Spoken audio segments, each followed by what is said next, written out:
ಭವಿಷ್ಯ ಇಲ್ಲ, ಕೃಷಿ ಮಾಡೋದು ಕಷ್ಟ, ಇದನ್ನ ನಂಬ್ಕೊಂಡು ಬದುಕು ಸಾಗಿಸೋದು ಇನ್ನೂ ಕಷ್ಟ. ಕೃಷಿಯ ಕುರಿತಾಗಿ ಇತ್ತೀಚೆಗೆ ಇಂಥ ಮಾತುಗಳು ಸರ್ವೇ ಸಾಮಾನ್ಯ ಆಗ್ಬಿಟ್ಟಿದೆ. ಅದರಲ್ಲೂ ಕೃಷಿ ಎಡೆಗಿನ ಸರ್ಕಾರಗಳ ಧೋರಣೆ, ಕಾರ್ಪೊರೇಟ್ಗಳ ಹಿತಾಸಕ್ತಿಗಾಗಿ ರೈತರ ಬದುಕನ್ನ ಬಲಿ ಕೊಡ್ತಾ ಇರುವಂತಹ ಸಂದರ್ಭದಲ್ಲಿ ಎಲ್ಲರೂ ಕೃಷಿಯಿಂದ ವಿಮುಖರಾಗುವ ಪರಿಸ್ಥಿತಿ ಇದೆ.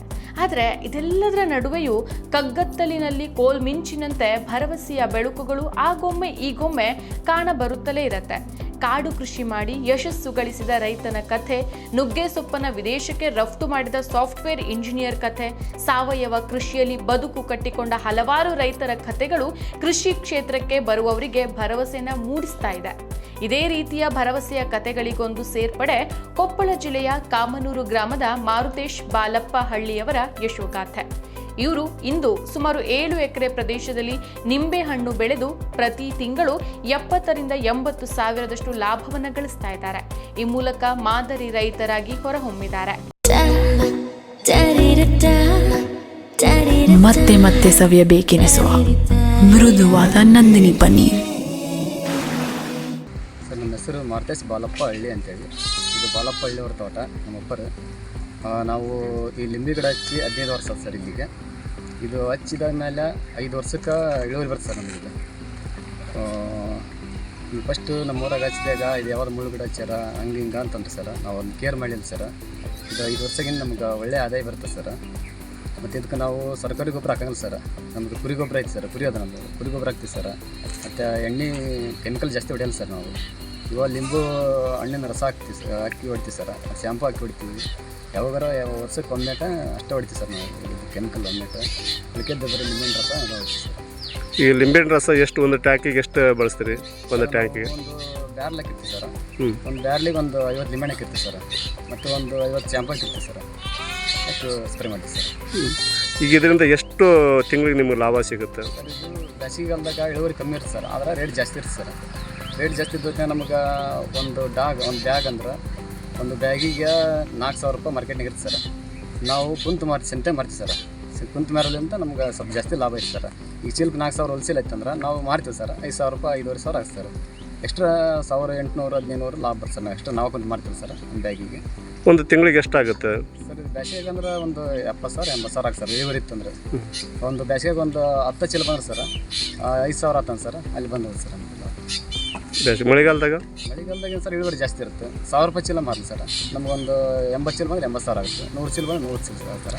ನಾವು ಕುಂತು ಮಾಡ್ತೀವಿ ಸರ್. ಇನ್ನು 200 ರೂಪಾಯಿ ಎಕ್ಸ್ಟ್ರಾ ಬರ್ತದೆ ಸರ್. ಅಂದರೆ ವರ್ಷಕ್ಕೆ ಎಷ್ಟಾದಂಗೆ ಆಯ್ತು ನಿಮ್ಮ ಇದ್ರ ಪ್ರಕಾರ? ವರ್ಷಕ್ಕೆ ಒಂದು 6-7 ಲಕ್ಷ ಸರ್. 2 ಎಕರೆ ಐತೆ ನಮಗೆ. 6-7 ಲಕ್ಷ ರೂಪಾಯಿ ಆಗುತ್ತೆ ಸರ್ ವರ್ಷಕ್ಕೆ. ಖರ್ಚು ಕಮ್ಮಿ ಸರ್, ಮತ್ತು ಆದಾಯ ಅಂತ ಐತೆ ಸರ್. 2 ಎಕರೆ ಐತೆ. ಇವರ ಈ ಹಾದಿ ಹೂವಿನ ಹಾದಿಯಾಗಿರಲಿಲ್ಲ. ಆರಂಭದಲ್ಲಿ ಹಲವಾರು ಅಡೆತಡೆಗಳು ಎದುರಾಗಿದ್ವು. ಮೊದಲಿಗೆ ಇವರ ಭೂಮಿಯಲ್ಲಿ 3 ಕಡೆ ಬೋರ್ವೆಲ್ ಕೊರೆಸಿದ್ರು ಇವರಿಗೆ ಬೇಕಾದಷ್ಟು ಪ್ರಮಾಣದಲ್ಲಿ ನೀರು ಬರ್ತಾ ಇರಲಿಲ್ಲ. ಇದಕ್ಕೆ ಎದೆಗುಂದದ ಸಹೋದರರು ನಿಂಬೆ ಗಿಡ ಬೆಳೆಸುವಂತ ನಿರ್ಧಾರವನ್ನ ಮಾಡ್ತಾರೆ. ಈಗ ಇವರ ತಂದೆಯ ಪ್ರಬಲ ವಿರೋಧ ವ್ಯಕ್ತವಾಗುತ್ತದೆ. ನೆಟ್ಟ ನಿಂಬೆ ಸಸಿಗಳನ್ನ ಮುಳ್ಳಿನ ಗಿಡ ಅಂತ ಬಿಸಾಡ್ತಾರೆ. ಆದ್ರೂ ತಂದೆಯನ್ನ ಒಪ್ಪಿಸಲು ಯಶಸ್ವಿಯಾದ ಸಹೋದರರು ಸತತ 5 ವರ್ಷ ನಿಂಬೆ ಸಸಿಯನ್ನ ಪೋಷಣೆ ಮಾಡ್ಕೊಂಡು ಬರ್ತಾರೆ. ಮಿಕ್ಕಿದ್ದೆಲ್ಲ ಇತಿಹಾಸ ಸೃಷ್ಟಿಯಾಗತ್ತೆ. ಖರ್ಚು ಎಷ್ಟು ಬರುತ್ತೆ ಒಂದು ಆಳಿಂದು ಲೇಬರ್ದು? ಮಾಡಲ್ಲ ಸರ್. ಲೇಬರ್ ಖರ್ಚು ಏನಿಲ್ಲ ಸರ್. ನಾವೇ ಕ್ಲೀನ್ ಮಾಡ್ತೀವಿ ಸರ್. ಮೊನ್ನೆ ಕ್ಲೀನ್ ಮಾಡಿ ಒಟ್ಟು ನಾವೇ ಕ್ಲೀನ್ ಮಾಡ್ತೀವಿ, ನಾವೇ ಇರ್ತೀವಿ. ಎಲ್ಲ ನಾವು ಗೊಬ್ಬರ ಹಾಕೋದು ನಾವು, ಎಲ್ಲ ಮಾಡೋದು ನಾವು ಸರ್. ಖರ್ಚು ಏನಿಲ್ಲ ಸರ್. ಅದ ಗಿಡ ಕಟಿಂಗ್ ಮಾಡ್ತೀವಿ ಸರ್. ವರ್ಷಕ್ಕೊಮ್ಮೆ 2 ವರ್ಷಕ್ಕೊಮ್ಮೆ ಕಟಿಂಗ್ ಮಾಡಿದೆ ಒಂದು 8,000 ರೂಪಾಯಿ ಬರುತ್ತೆ ಸರ್ ಕಟಿಂಗ್ ಖರ್ಚು. ಆಮೇಲೆ ಎಣ್ಣೆದಂತೂ 2 ಸ್ಪ್ರೇ ಮಾಡಿ ಸರ್ ನಾವು ಮಾಡ್ತೀವಿ ಸರ್. ಭಾಳ ಇದು ಖರ್ಚಾಗಿದೆ ಸರ್. ಕುರಿ ಗೊಬ್ಬರ ನಮ್ಮವ ಸರ್. ಕುರಿ ಗೊಬ್ಬರ ಖರ್ಚಂತೂ ಏನಿಲ್ಲ. ಒಂದು 20,000 ಒಳಗೆ ಸರ್ ತಿಂಗಳ ಖರ್ಚು. ವರ್ಷ ಖರ್ಚು 20,000 ಒಳಗೆ ಸರ್. ಖರ್ಚು ಜಾಸ್ತಿ ಆಗಿಲ್ಲ, ಆದಾಯ ಸರ್. ಆದಾಯ ಚೆನ್ನಾಗಿದೆ ಸರ್.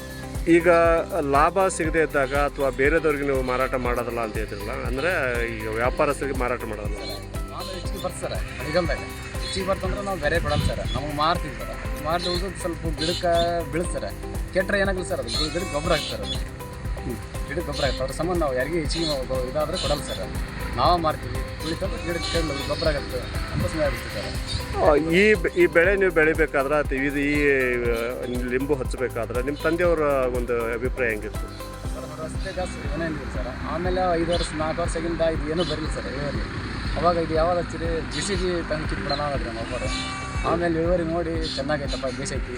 ಈಗ ಇನ್ನೂ 2 ಎಕರೆ ಹಚ್ಬೇಕು ಸರ್. ಹಚ್ಬೇಕು ಬೇರೆ ಕಡೆ ಹಚ್ಬೇಕು ಬೇರೆ ಕಡೆ ಸರ್. ಫಸ್ಟ್ ನಮ್ಮ ಅಪ್ಪ ಹಂಗಾದ್ರೆ ಸರ್ ಕಿತ್ತು ಬಿಡೋದಿದ್ರು ಅಲ್ಲೇ ನಮ್ಮ ಅಪ್ಪ ನಮ್ಮ ಅಣ್ಣರಿಗೆ ಹೇಳಿದ್ರು ನಮ್ಮ ಅಣ್ಣವ್ರ ಮತ್ತೆ ಇವ್ರು ಬಿಡ ಅಂತ ಹೇಳಿದ್ದೆ. ಆಮೇಲೆ 5 ವರ್ಷದಿಂದ ಈ ಕಂಟಿನ್ಯೂ ಆದಾಯ ನೋಡಿ ಸರ್ 10 ವರ್ಷ ಆಯ್ತು ನಮ್ಗೆ ಆದಾಯ ಬರಕತ್ತೀವಿ. ಗಿಡ ಹಚ್ಚಿ 15 ವರ್ಷ ಸರ್ 5 ವರ್ಷ ಏನೋ ಕ್ರಾಪ್ ಇಲ್ಲ ಸರ್ 5 ವರ್ಷದಿಂದ ನಮ್ಗೆ ಒಳ್ಳೆ ಆದಾಯ ಸರ್ 10 ವರ್ಷ ಅಂತ ಒಳ್ಳೆ ಆದಾಯ. ನಿಂಬೆಹಣ್ಣನ್ನು ಬೆಳೆದಿದ್ದಕ್ಕೆ ಮಾತ್ರ ಇವರಿಗೆ ಯಶಸ್ಸು ಸಿಗಲಿಲ್ಲ. ತಮ್ಮ ಶ್ರಮಕ್ಕೆ ತಕ್ಕ ಪ್ರತಿಫಲ ದೊರಕಬೇಕಾದ್ರೆ ಮಧ್ಯವರ್ತಿಗಳನ್ನು ನೆಚ್ಚಿಕೊಳ್ಳದೆ ನೇರ ಗ್ರಾಹಕರಿಗೆ ಮಾರಾಟ ಮಾಡಿ ಮಾರುಕಟ್ಟೆಯನ್ನು ಸೃಷ್ಟಿಸಿಕೊಳ್ಬೇಕು ಅನ್ನೋ ವಿವೇಚನೆಯು ಇವರಿಗೆ ಯಶಸ್ಸನ್ನು ತಂದುಕೊಟ್ಟಿದೆ. 10 ವರ್ಷದಿಂದ ಇದರಾಗ ಏನು ನಿಮ್ಗೆ ಲುಕ್ಷಾಣಿ ಅಂತ ಅನ್ನೋದು ಏನಾಗಿಲ್ಲ, ಅಂದ್ರೆ ಲಾಭಕ್ಕೆ ಅಂತ ಇದೆ ಏನಿಲ್ಲ ಸರ್. ಇದು ನಮ್ಗೆ ದಿನ ರೊಕ್ಕ ಬರ್ತದೆ ಸರ್. ಈಗ ಯಾರ್ಯಾರ ಒಂದು 100 ಲಿಮಿಟ್ ಬಂದ್ರು ಬೇಸಿಗೆಗಾಲದಾಗ 600 ರೂಪಾಯಿ ಬಂದ್ಬಿಡ್ತು. 100 ಹಣ್ಣಿಗೆ ಬರೀ 100 ಹಣ್ಣು ಆರಿಸ್ಕೊಟ್ರೆ 600 ರೂಪಾಯಿ ಬಂದ್ಬಿಡುತ್ತೆ. ಚೀಲ ಅವ್ರು ಕೊಟ್ಬಿಟ್ರೆ 5,000 ರೂಪಾಯಿ ಬಂದ್ಬಿಡ್ತು ಸರ್. ಇವ್ರಿಗೆ ಲುಕ್ಷಾಣಿ ಇದೆ ಸರ್. ನಿತ್ಯನೂ ಮಾರಾಟ ಮಾಡ್ತಾರೆ ಮಾರಾಟ ಮಾಡಿ ಸರ್. ಇಲ್ಲಿ ಬರ್ತಾರೆ ಯಾರ ಇಲ್ಲಿನ ಬೇಸಿಗೆಲ್ಲ 500 ರೂಪಾಯಿ ಆಗುತ್ತೆ. ನಾವು ಸಂತೆಗೆ ಹೋಗ್ತೀವಿ. ಸಂತೆಗೆ 2 ಚೀಲ ಹೊತ್ತು 10,000 ಸರ್. ಈಗ 1 ಎಕರೆ ಕಡ್ಲಿ ಬಿತ್ತಿರ 10,000 ರೂಪಾಯಿ ಪೆಟ್ಟಾಗಿಲ್ಲ ಸರ್. ಈಗ ಖರ್ಚು ಭಾಳ ಕಡ್ಲಿದೆ. ಇದು ಏನಿಲ್ಲ ಸರ್. 5 ಚೀಲ ಆದ್ರೆ ಆ ತಲೆ ಬಂದು ನಮ್ಗೆ 5,000 ರೂಪಾಯಿ ಅಂದ್ರೆ 10 ಚೀಲ ಬಂತಂದ್ರೆ 50,000 ಆಗ್ಬಿಟ್ಟು ಸರ್. ಬೇಸಿಗೆಲ್ದಾಗಿದೆ ಅದು 2 ಎಕರೆ ಕಡ್ಲಿ ಬಿದ್ದರೆ 50,000 ಆಗುತ್ತೆ ಸರ್. ಬೇರೆ ಬೀಟ್ ಮಾಡಿರಿ ಏನಾರ ಇದು 10 ಚೀಲ ಬಂದ್ರೆ ಸರ್ ಸರ್ ನಮ್ಗೆ ಅಲ್ಲೇ ಬಂದು 5,000 ಆಗಿಬಿಡುತ್ತೆ. ಇದು ಲೇಬರ್ ಖರ್ಚಿಲ್ಲ ಸರ್. ನಾವು ಇರ್ತೀವಿ, ನಾವು ಮಾರ್ಕೆಟ್ ಹೋಗ್ತೀವಿ, ಏನು ಖರ್ಚಿಲ್ಲ ಅದ ಸರ್. ಅಷ್ಟೇ 2 ಎಣ್ಣೆ ಹೊಡಿತೀವಿ. ಗೊಬ್ಬರ ಅಂತ ನಮ್ಮದೇ ಐತಿ, ಕುರಿ ಗೊಬ್ಬರ. ವರ್ಷದಾಗ 2 ಟೈಮ್ ಎಣ್ಣೆ ಅಷ್ಟು ಹೊಡಿತೀವಿ. 2 ಟೈಮ್ ಹೊಡಿತೀವಿ, ಜಾಸ್ತಿ ಹೊಡಿಲ್ಲ ಸರ್ ನಾವು. ಅದು ರಾಸಾಯನಿಕ ಗೊಬ್ಬರಕ್ಕೆ ಭಾಳ ಕಡಿಮೆ ಮಾಡ್ತೀವಿ. ಕಮ್ಮಿ ಹಾಕಂಗಿಲ್ಲ ಸರ್. ಒಬ್ಬೊಬ್ರು ಇದು ಕಾಯಿ ಸೈಜ್ ಬರಲ್ಲ ಅಂತ ಸಣ್ಣ ಕಾಯಿ ಇದ್ದಾಗ ಪೊಟ್ಯಾಶ್ ಹಾಕ್ತಾರೆ ಸರ್. ಆ ಪೊಟ್ಯಾಶ್ ಹಾಕಂಗಿಲ್ಲ ಏನಾಗಲ್ಲ. ಅದು ನಮ್ಮ ಬರೋ ಟೈಮ್ ಬರುತ್ತೆ ಅಂತೇಳಿ ಸರ್ಕಾರ ಕುರಿ ಗೊಬ್ಬರ ಅಷ್ಟು ಹಾಕ್ತೀವಿ, ಮತ್ತೆ ಏನಾಗಲ್ಲ.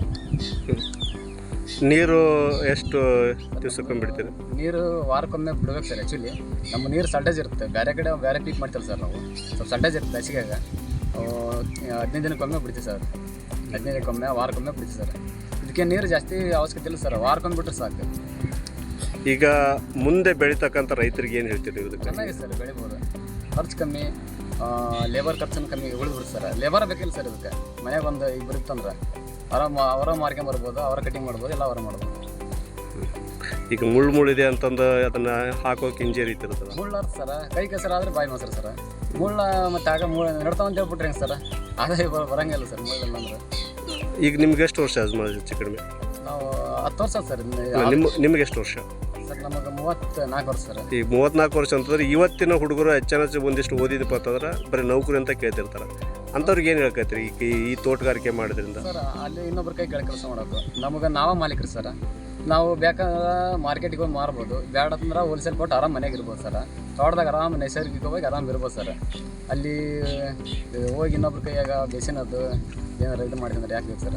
ಇಲ್ಲೇ ನಾವು ಆರಾಮ್ 2 ಎಕರೆ ಹಚ್ಚಿದ್ರೆ ಒಂದು ನೌಕರಿ ಗೌರ್ಮೆಂಟ್ ನೌಕರಿ ಸಮಸ್ಯೆ ಇರುತ್ತೆ. ಕೇವಲ 2 ಎಕರೆಯಲ್ಲಿ ನಿಂಬೆಯನ್ನ ಬೆಳೆದು ತಿಂಗಳಿಗೆ ಲಕ್ಷದ ಸಮೀಪದವರೆಗೂ ಸಂಪಾದಿಸಬಹುದು ಅಂತ ಕಾಮನೂರಿನ ಮಾರುತೇಶ್ ಬಾಲಪ್ಪ ಹಳ್ಳಿ ಮತ್ತು ಸಹೋದರರು ಮಾದರಿ ಹಾಗೂ ಪ್ರೇರಣೆಯಾಗಿದ್ದಾರೆ. ಮತ್ತಷ್ಟು ವಿಶೇಷ ವಿಡಿಯೋಗಳನ್ನು ನೋಡಲು ಮತ್ತು ಹೊಸ ವಿಡಿಯೋಗಳ ಬಗ್ಗೆ ತಿಳಿಯಲು ಈ ದಿನ .com ಯೂಟ್ಯೂಬ್ ಚಾನೆಲ್ ಸಬ್ಸ್ಕ್ರೈಬ್ ಮಾಡಿ ಮತ್ತು ಬೆಲ್ ಐಕಾನ್ ಕ್ಲಿಕ್ ಮಾಡಿ.